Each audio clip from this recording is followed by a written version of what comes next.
انی قریب محبوب، جب میرے بندے آپ کی بارگاہ میں آ کے میرے بارے میں پوچھے نا تو ان سے کہہ دینا میں ان کے قریب ہی ہوں، قریب ہی ہوں۔ دلیل کیا ہے؟ یہ جب بھی مجھ سے دعا مانگیں گے میں ان کی دعاؤں کو قبول فرماؤں گا، میں ان کے قریب ہوں، میں ان کے قریب ہوں۔ یہ جب بھی دعا مانگیں گے نا میں قبول کروں گا، میں ان کے قریب ہوں۔ اللہ تبارک و تعالیٰ کے بندے اللہ سے محبت کرتے، رب کی بارگاہ میں جھکتے، اس کو اپنے دکھ سناتے، اس کے پیارے محبوب صلی اللہ تعالیٰ علیہ وسلم کا وسیلہ لے کے اس کے حضور حاضر ہو جاتے، پیشانیاں سجدوں سے روشن ہوتی۔ ہم نہ ہر چیز کے لیے وقت نکالتے ہیں، ہر چیز کے لیے، لیکن عبادت کے لیے وقت نہیں نکالتے۔ ہر شے آباد ہے، ہر شے، ہماری فیس بک بھی آباد ہے، واٹس ایپ بھی آباد ہے، ہمارے ٹویٹر بھی آباد ہیں، ہماری ہر چیز آباد ہے۔ سب سے کم آباد ہمارا مصلی رہ گیا ہے، سب سے کم۔ وہ لوگ اب ڈھونڈنے سے ملتے ہیں جن کی بغل میں مصلی ہوتا تھا۔ میرے بھائی، آپ کتنا کو دنیا کے پیچھے بھاگو گے تھکا دے گی، کتنا دولت کے پیچھے بھاگو گے تھکا دے گی۔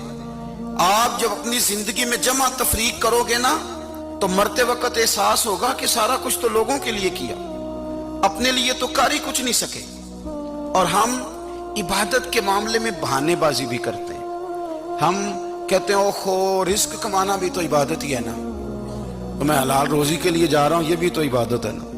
میری طرح کے لوگ کہہ دیتے ہیں کہ میں سویرے اٹھ کے مدرسے میں کچھ اسباق دیکھتا ہوں تو یہ بھی تو عبادت ہے، میں بیان کرنے کے لیے مطالعہ کرتا ہوں تو یہ بھی تو عبادت ہے نا، اتنے لمبے سفر کر کے ملک میں دنیا میں گھومتا ہوں تو یہ بھی تو میں عبادت ہی کر رہا ہوں۔ اب اسپیشل نفلوں کے لیے وقت کس طرح نکلے، اسپیشل کر کے تسبیح میں کیسے چلاؤں، میں سارا کچھ ہم بہانے بنا لیتے ہیں نا۔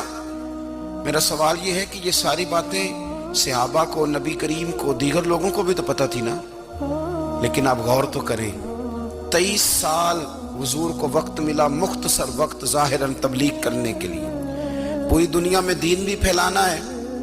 گھر میں 11 ازواج ہے، 4 بیٹیاں ہیں، ان کی اولادیں، سارے کام کاج بھی دیکھنے، لیکن سیدہ طیبہ طاہرہ حضرت عائشہ صدیقہ رضی اللہ تعالیٰ عنہ فرماتی ہیں سارا دن تبلیغ کرتے، ہر غلام کے دکھ سنتے، گھر میں آتے تو اپنے گھر والوں کا خیال کرتے، کام میں ہمارا ہاتھ بٹاتے۔ قربان جاؤں، کہتی ہیں زمانہ سارا سو جاتا لیکن آمنہ کے لال مصلی بچھا لیتے۔ دنیا سو گئی، ساری سب سو گئے، جو خدام تھے، وہ جو غلام تھے وہ سو گئے۔ صحیح مسلم میں لفظ ملیں گے، سیدہ پاک فرماتی ہیں او میرے نبی کے غلاموں، میں نے یہ رنگ بھی دیکھا ہے کہ حضور نے اتنا کھڑے رہے، اتنا قیام کیا، اتنا قیام کیا کہ مقدس پیروں میں ورم آ گئے، سوج گئے پیر، اتنے بڑے۔ دل پہ ہاتھ رکھ کے نہیں بتا سکتا کہ میرے کبھی نماز میں پیر سوج گئے، کوئی نہیں بتا سکتا۔ بچوں کی روٹی کماتے تھک گئے بات الگ ہے، ہم سیر کرنے گئے تو تھک گئے بات الگ ہے، لیکن عبادت میں یہ بھی تو مسلم شریف ہے نا، یہ بھی تو دین ہے نا، یہ بھی تو حضور کی سنت ہے، یہ بھی تو وہ چیز ہے جو کریم کی آنکھوں کی ٹھنڈک ہے۔ سیدہ فرماتی ہیں پیروں میں ورم آ گئے، اور ساری رات ہی حضور نے نماز پڑھی اور ایک ہی آیت بار بار دہرائی۔ مسجد نبی میں بلال حبشی نے فجر کی اذان دے دی اور حضور ابھی مصلی پہ تھے، کریم فارغ ہوئے، میں نے عرض کی یا رسول اللہ صلی اللہ علیہ وسلم، آپ کے تو صدقے اللہ اگلے پچھلوں کے گناہ معاف کرے گا، تو آپ اتنی آہوزاری کیوں فرماتے ہیں؟ آپ تو شفیع ہیں، آپ تو انبیاء کے امام ہیں۔ تو حضور نے فرمایا عائشہ تم نے گنوایا ہے نا میرے اللہ کی مجھ پر کتنی رحمت ہے، افلا اکون عبدا شکورا، فرمایا اگر اس نے اتنی نعمتیں دی ہیں تو کیا میں اس کا شکر گزار بندہ نہ بنوں، میں شکر گزار بندہ نہ بنوں اس کا؟ پھر اگر اتنی نعمتیں اس نے دی ہیں، مجھے اتنا نوازا ہے، تو پھر میں اس کے سامنے سجدے نہ کروں؟ او میرے بھائی، بڑے قابل فخر لوگ ہیں ہم کہ ہم نبی پاک کے غلام ہیں، ہم قابل فخر ہیں کہ نبی کریم کے غلام ہیں، کیا کبھی اس غلامی کے شکرانے میں بھی 2 نفل پڑھے کہ یا اللہ تیرا شکر ہے تو نے ہمیں حضور کا غلام بنایا ہے؟ یاد رکھیں کہ اپنی روحانی زندگی کو آباد کریں، استغفار پڑھیں، تسبیحات کریں۔ حضرت عبداللہ ابن عمر رضی اللہ تعالیٰ عنہ حضرت عمر کے صاحبزادے، مکہ مکرمہ میں ان کی قبر ہے۔ میں نے جب انہیں پڑھا تو مجھے ان سے بڑا پیار ہو گیا، لیکن آپ کو پتہ ہے وہاں جا کے کسی شخص کا مزار تلاش کرنا یا پوچھنا ایک مشکل کام ہوتا ہے۔ تو ایک دفعہ میں مکہ شریف میں حاضر تھا تو ایک گاڑی والا ڈرائیور مجھے کہنے لگا کہ مولانا میں آپ کو جانتا ہوں، مجھے آپ سے محبت ہے، ایک بات بتاؤں آپ کو؟ میں نے کہا بتاؤ۔ کہنے لگے حضرت عبداللہ ابن عمر کی قبر دیکھنی ہے۔ میں نے کہا یہ تو نہیں کہہ رہا، یہ کسی نے بندوبست کرایا ہے، یہ اللہ نے تیرے دل میں بات ڈالی ہے، یہ ہو گیا تو لے چل مجھے۔ حضرت عبداللہ ابن عمر کو نبی پاک نے فرمایا تھا راجل صالح، یہ نیک بندہ ہے، یہ متقی آدمی۔ حضرت عبداللہ ابن عمر رضی اللہ تعالیٰ عنہ سیدنا فاروق اعظم رضی اللہ تعالیٰ عنہ کے صاحبزادے ہیں، اور ان کی ہمشیرہ سیدہ حفصہ رضی اللہ تعالیٰ عنہ حضور کی زوجہ محترمہ ہے۔ ایک دن اپنی ہمشیرہ سے کہنے لگے کہ نبی کریم صلی اللہ تعالیٰ علیہ وسلم گھر میں آئے نا، اور اگر حضور غم امت میں پریشان نہ ہوں، طبیعت کو حشاش بشاش دیکھو تو ذرا پوچھنا تو صحیح حضور کا میرے بارے میں کیا خیال ہے، پوچھنا تو صحیح کہ کریم کی بارگاہ میں میرا کیا مقام ہے، میرے بارے میں حضور کیا فرماتے ہیں۔ اب بہن کو کام بتائے اور بتائے بھی بھائی، اور کوئی بہن وہ کام نہ کرے، یہ تاریخ میں ہوتا نہیں۔ حضرت عمر فاروق رضی اللہ تعالیٰ عنہ کی صاحبزادی ام المومنین رضی اللہ تعالیٰ عنہ فرماتی ہیں کہ میں تو بس منتظر تھی، انہوں نے تو کہا تھا نا کہ اگر تم حشاش بشاش دیکھو تو بات کرنا، لیکن حضور تشریف لائے، میری باری تھی، میرے گھر تشریف لائے، کھانا پیش کیا تو فوراً میں نے عرض کی حضور ایک بات پوچھنی تھی۔ تو حضور نے فرمایا پوچھئے۔ میں نے عرض کی حضور میرے بھائی عبداللہ ابن عمر کے بارے میں آپ کا کیا خیال ہے؟ نوجوانوں میری بات پہ غور کرنا، میرے بھائی کے بارے میں آپ کا کیا خیال ہے؟ تو نبی کریم صلی اللہ تعالیٰ علیہ وآلہ وسلم نے میری طرف دیکھا اور پھر حضور زیر لب تھوڑا مسکرائے، اور بریلی کے امام کہتے ہیں کہ حضور مسکرا دیتے تھے نا تو جو بڑا دکھی ہوتا تھا وہ بھی ہنس پڑتا تھا۔ اب سوال پیدا ہوتا تھا کہ پھر تو اس مسکراہٹ کے لیے انتظار کرنا پڑتا ہوگا کئی مہینے کہ حضور مسکرائیں تو رونے والے ہنسیں، تو اعلیٰ حضرت فرماتے نہیں، انتظار نہیں کرنا پڑتا، یہ مسکراتے رہنا تو حضور کی عادت ہے۔ جس کی تسکین سے روتے ہوئے ہنس پڑے اس تبسم کی عادت پہ لاکھوں سلام۔ یعنی یہ تو عادت ہے حضور کی مسکراتے رہنا، اس کے لیے انتظار نہیں کرنا پڑتا۔ بھائیو آپ خیال رکھیں گے، غور کریں گے، حضرت عبداللہ ابن عمر رضی اللہ تعالیٰ عنہ کے بارے میں پوچھا تو سیدہ فرماتی ہیں کہ نبی کریم صلی اللہ تعالیٰ علیہ وسلم نے زیر لب مسکرائے اور فرمایا حفصہ تیرا بھائی ہے تو اچھا، لیکن میں نے سنا ہے کہ عشاء کی نماز پڑھتا ہے تو فجر تک سویا ہی رہتا ہے۔ او نوجوانوں، 10 بجے تک سونے کی بات نہیں ہوئی، 9 بجے تک سونے کی بات نہیں ہوئی، 11 بجے اٹھنے کی بات نہیں۔ حضور فرمانے لگے میں نے سنا ہے کہ عشاء کی نماز پڑھ کے سو جاتا ہے اور فجر تک سویا ہی رہتا ہے، اسے چاہیے کہ تہجد کے وقت اٹھا کرے، اللہ کی بارگاہ میں حاضر ہوا کرے، آہوزاری کرے، سجدے کرے، عبادت کرے، اٹھتا ہے اور فجر میں جا کے اٹھتا ہے۔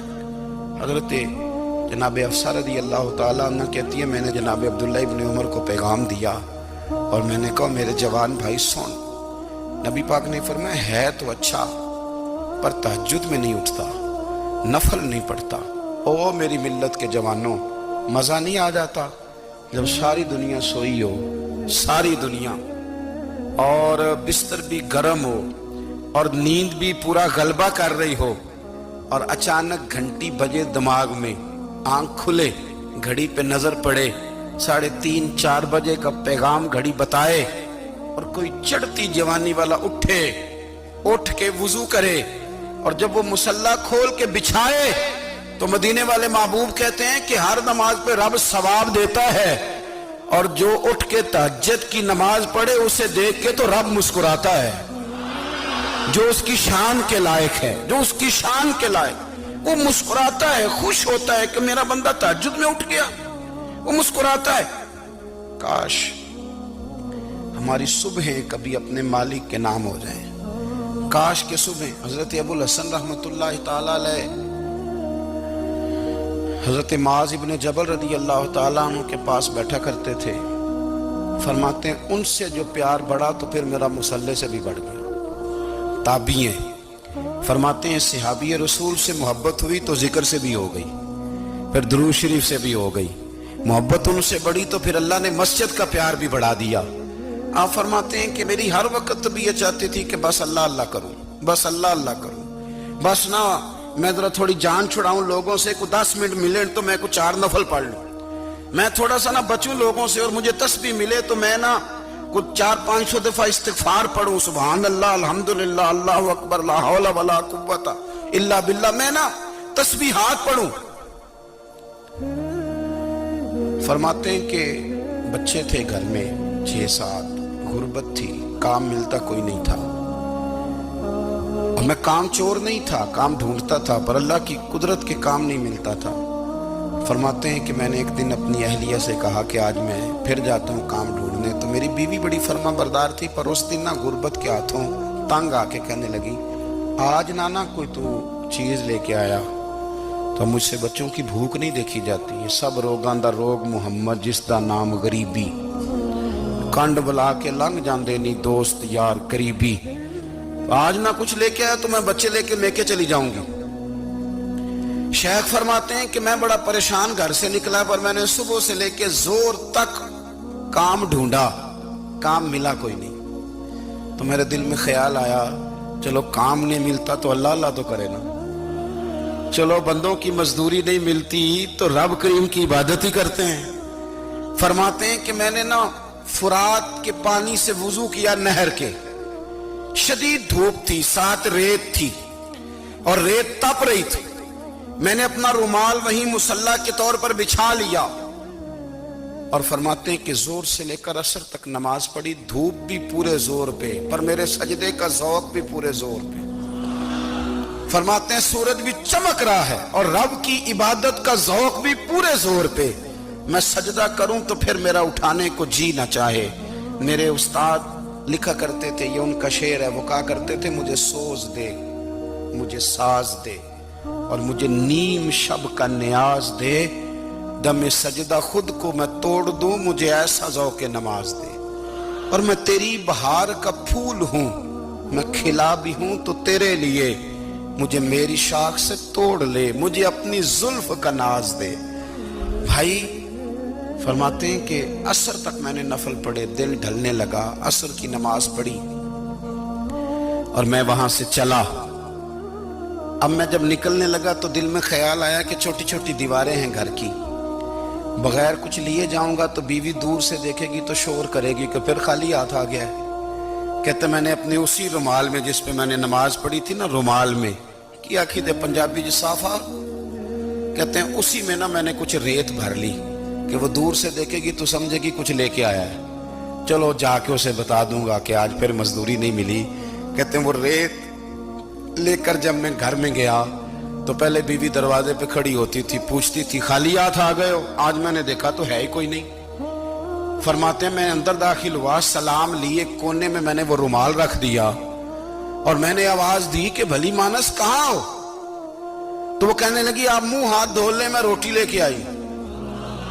میں نے کہا روٹی کہاں سے آ گئی؟ یہاں تو کئی دنوں کے فاقے، تو کئی دنوں کی غربت ہے، یہاں تو اس گھر میں تو فقیری ہے۔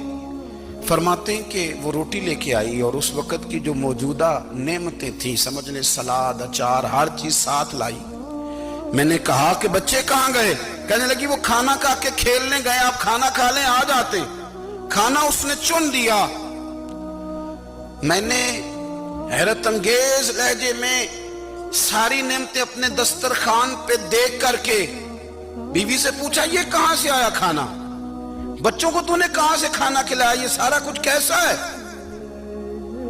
کہنے لگی پتہ نہیں آج آپ کس کریم کی مزدوری کرنے چلے گئے تھے، پتہ نہیں کس کریم کی، میرے گھر میں تو اتنی نعمتیں آئی ہیں کہ مجھ سے سنبھالی نہیں جا رہی، اتنا اناج ہے، اتنا گندم ہے، کس کریم کے دروازے آج چلے گئے تھے؟ یہ کہتے کہتے وہ اٹھی اور اٹھ کر کے کہنے لگی پہلے ہی بڑا کچھ آیا تھا، اب کیا لے آئے ہو؟ اور جا کر کے نا اس نے وہ ریت والا رومال کھولا، کہنے لگے میں تو لے کے آیا تھا ریت، تو میرے رب نے اسے بھی سونے اور ہیرے بنا دیا تھا۔ جب آپ کی توجہ اللہ کی جانب، میرے نبی پاک صلی اللہ تعالی علیہ وسلم نے فرمایا ہر چیز اپنے رب سے مانگ، ہر چیز مانگ، ہر چیز مانگ۔ یا رسول اللہ کیا کچھ؟ میرے محبوب نے فرمایا تیرے گھر میں نمک بھی ختم ہو جائے تو وہ بھی اپنے رب سے مانگا کر، تو مانگنا وہ تجھے دے گا، تو اس کی بارگاہ میں کشکول طلب دراز تو کرنا۔ اور ترمذی شریف میں عجیب لفظ ہے، رسول کائنات نے فرمایا، رب کریم فرماتا ہے جب میرا بندہ ہاتھ اٹھاتا ہے نا تو مجھے حیا آتی ہے کہ میں خالی کیسے لوٹا دوں اس کے۔ اتنے بڑے بادشاہ کی بارگاہ میں دعا کی بڑی طاقت ہے۔ میرے نبی پاک نے فرمایا دعا مومن کا ہتھیار ہے، دعا مومن کا، دعا مومن کا۔ حضور نے فرمایا تقدیر کو سوائے دعا کے کوئی چیز نہیں بدل سکتی۔ دعا مومن کا ہتھیار ہے، یہ کافر کے پاس کوئی نہیں، یہ ہتھیار ہے مومن کا۔ اللہ کرے آپ کو سمجھ آئے، پھر سنیں، کئی بار کہہ چکا ہوں یہ ہتھیار ہے۔ کافر کے مقابلے میں جو تیرے پاس سب سے بڑا ہتھیار ہے وہ دعا ہے۔ دعائیں کرانی چھوڑ دی، کرنی چھوڑ دی، لینی چھوڑ دی۔ حضرت سیدنا انس بن مالک رضی اللہ تعالیٰ عنہ فرمایا کرتے تھے میں نے وہ رنگ دیکھا ہے جب حضور دعا مانگتے تھے اور حضور کی مقدس آنکھوں میں آنسو بھی ساتھ ہی بہا کرتے تھے، میں نے وہ انداز دیکھا ہے۔